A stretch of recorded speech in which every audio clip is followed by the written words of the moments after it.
Hey guys, MacMage here. So today I'm going to address a question I get quite frequently, and that is, what's the big deal with set-top boxes that are fully loaded and include Kodi? What do developers have against set-top box sellers? So before I start anything, I'm going to preface by saying I'm neither a developer nor am I a box seller, but I'm going to try and give my point of view as a third-party person who's impartial. Maybe slightly partial because I tend to understand the plight of the developers, but for this argument, I'm just going to try to present it logically and tell you what I think some of the downfalls of set-top boxes might be.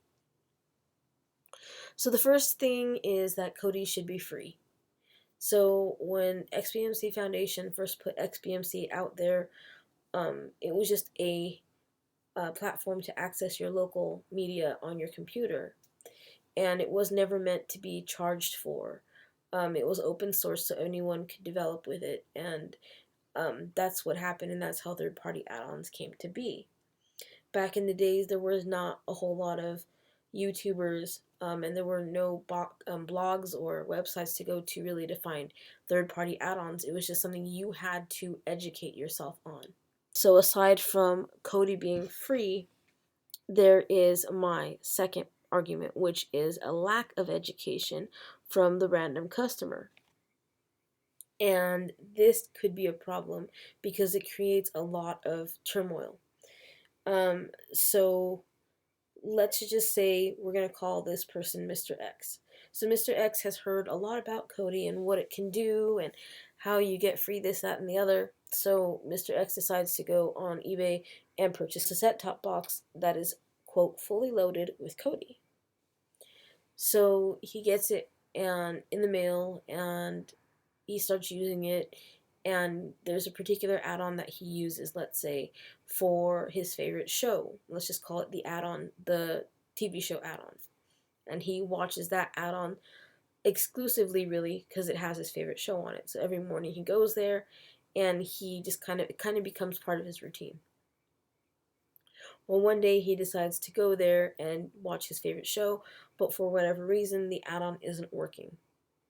So first he'll go, I'm assuming this, I don't know for certain, but he might try to go to the box seller, which often doesn't happen. They usually go straight to the internet. So if he goes to the box seller, he might be told to go to the internet anyway. So he goes to Google Kodi. So he'll come to maybe the Kodi Foundation and try to ask them for support. Well, unfortunately, this is not an add-on that the Kodi Foundation will support, so they will not help him, nor will they tell him where to go, of course. He really doesn't understand how the system works and that third-party add-ons are separate from Kodi, so by the time he gets to YouTube, he's really frustrated because he doesn't understand why he's not being helped and why he bought this box, and he hasn't been able to solve his problem. So let's say he asks me what the problem with his add-on is, and more likely I'll just tell him to try and update it and see if it works. So he tries that, it doesn't work, or he needs to be walked through how having to update it. So I'll walk him through how to update it. Doesn't work. So then he'll say, well, it's still not working. So then I'll tell them to contact the developer, and they have no clue what I'm talking about. And so in this time, he's getting more angry because in his mind, he purchased Kodi. He purchased this add-on and it should work. In essence, he purchased a product that is not working. What he does not understand is though he purchased his set-top box, that's really all he paid for. He did not pay for Kodi, nor did he pay for the guarantee that the add-on would always be functioning properly or even at all. And I'm pretty sure he did not pay that developer, or the developer did not get paid for the use of their build or add-on. So this customer ends up being very just angry, and sometimes I hear it, and sometimes he will find the developer information and go directly to the developer where the developer will hear it, because in this case the developer has decided, I'm not going to develop the add-on any further, and if it goes defunct, oh well. He doesn't understand that this developer hasn't been paid, and the developer is not beholden to him to keep that add-on functioning or even really offer customer service. And developers won't usually say that unless you're being really rude, but that's really the case. or what customers should do is educate themselves on how Kodi works and the fact that, yes, they're buying the box, but that's all they're buying. It's not a guarantee of the add-on working. As far as I know, again, I'm not a developer, but for the most part, I won't even say all developers don't get paid, but for the most part, developers don't get paid. But not all developers want to get paid. And the reason is because if they decide to not develop an add-on, then they don't want to feel beholden to the end user to continue to develop an add-on they just don't want to develop anymore. So a lot of developers don't ask for donations.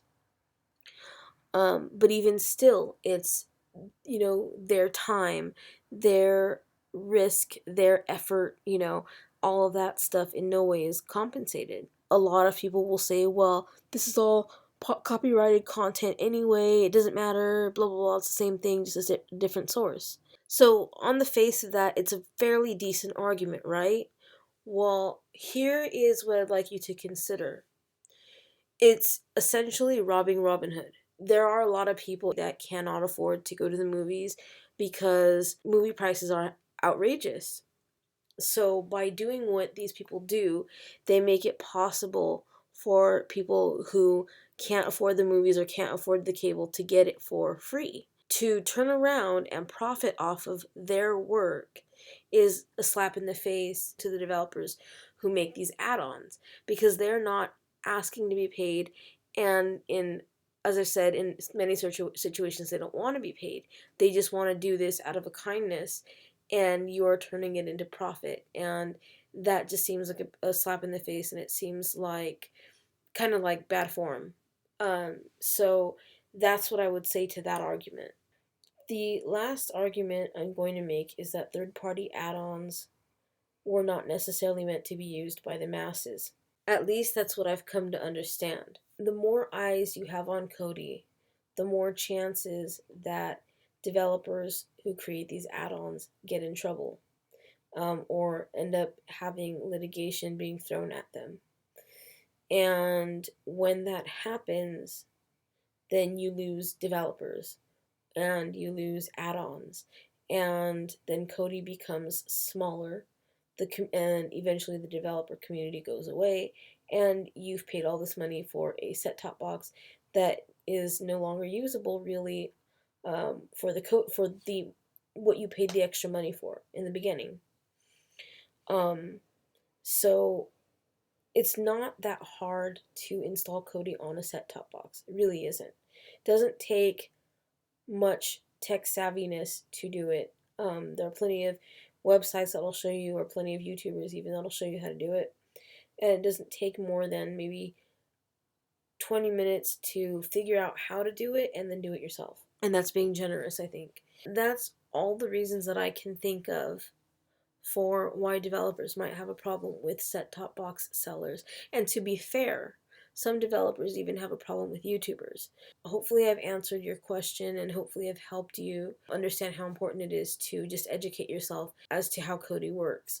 Hopefully you guys enjoy this video, and if you did, please like and share this video. Also, please consider subscribing to my channel, as your support motivates me to do what I do. So thank you very much guys for watching, and I'll catch you in the next one.